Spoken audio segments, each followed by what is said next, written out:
యాక్చువల్‌గా వేరే లాంగ్వేజ్‌లకి వెళ్తున్నప్పుడు అదర్ దెన్ యాక్టర్స్ కూడా ట్రై చేస్తారు.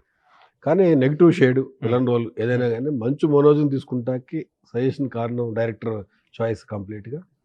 సార్ అంటే మ్యూచువల్ సార్.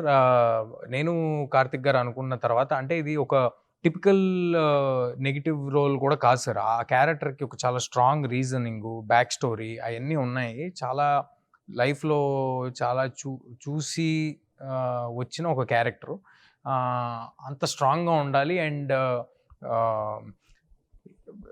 హీరో ముందు నుంచుంటే how will he fight him అనే ఒక క్వెషన్ రావాలి అన్నప్పుడు చాలా మాట్లాడుకుంటున్నాం. అదే టైంలో 'హనుమాన్' ట్రైలరో ఏదో చూసి మనోజ్ గారు నన్ను అప్రిషియేట్ చేయటం, ఏదైనా ఇలాంటి క్రేజీ ఐడియాస్ ఏమైనా ఉంటే లెట్ మీ నో అని అనటం.